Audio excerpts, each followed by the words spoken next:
Thank you, Chairman.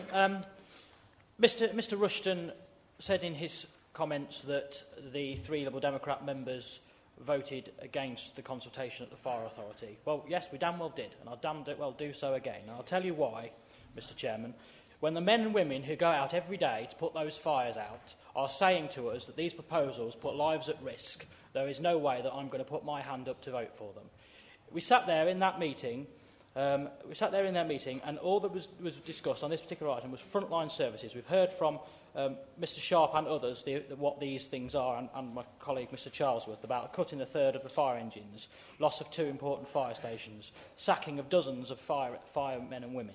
These are dangerous, dangerous cuts. We've heard from Mr Charlesworth that there are alternatives that could be looked at. Now, it's interesting. We've heard from a number of members about the lack of scrutiny or the scrapping of scrutiny at the Fire Authority. Now, Nick and I are on the same page in a lot of respects where meetings are concerned. I don't like long meetings. I don't like pointless meetings.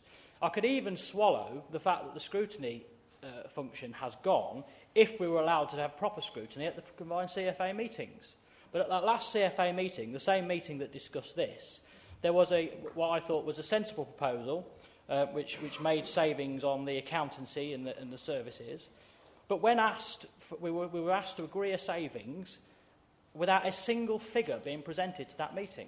And when I asked for that figure to be presented, Mr Rushton just simply refused to allow that figures to be presented to the meeting about what these savings were. So we can't even use the combined CFA, the full CFA meetings for proper scrutiny, because the Salisbury-Rushton coalition that runs it will not even allow us to look at it. There's no doubt about it, and a number of members have made the point, that Leicestershire, once again, gets a raw deal from central government, whereas fire funding. Same with education, the same with council funding. And again, our county's MPs have failed to bring home the bacon, to use a Cameron pun, sorry, that's against standing order. I apologise, Mr Chairman. Failed to bring home the bacon in terms of getting a fair deal for Leicestershire's Fire Service. So savings have got to be made. There's no doubt about that. We've heard from Mr Charlesworth and others about potential savings of the headquarters. We've heard about shared services that have been stopped. We've even had suggestions from the FBU about how savings could be made. We should be consulting the public on a range of savings that do not affect the frontline services. I find it very disappointing that we've heard a number of people criticising us for calling this meeting. The issue about the cost, I will get to the bottom of the cost. I will tell Mr Rushton now that I will be submitting a Freedom of Information request to get a breakdown of where he gets his £15,000 from. As certainly no Liberal Democrat members have claimed for coming here today. And I can see sensibly that none of the senior officers, apart from the Chief Executive and Mr James, are here, and the Democratic Services officers. That's sensible. So I cannot at all see where £15,000 of costs come, but we will, when I've submitted my Freedom of Information request, no doubt be given that information. This is clearly an important issue. I represent Burbage and part of Hinckley, so I will just talk very briefly about an example in my own division, not long after I got elected to the County Council, where I've seen the potential dangers of this firsthand.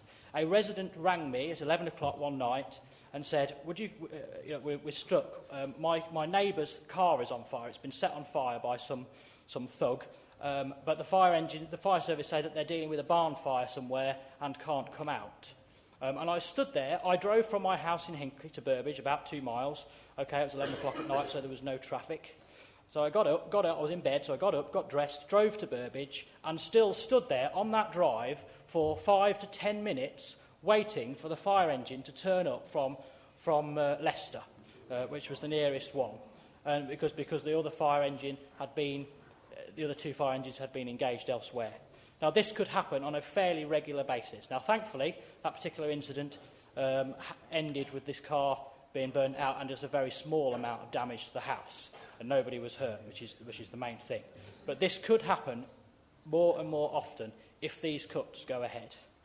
And I think to be criticised for 2 meetings ago, I was criticised for bringing a motion on grass cutting and said, was told by people over there that it wasn't as important as educational or social services. Interesting they've done a U-turn on that, but that's for another day. What could be more important than the safety of the people that put us here? And I think we're absolutely right to call this meeting, and I urge people to support our amendment.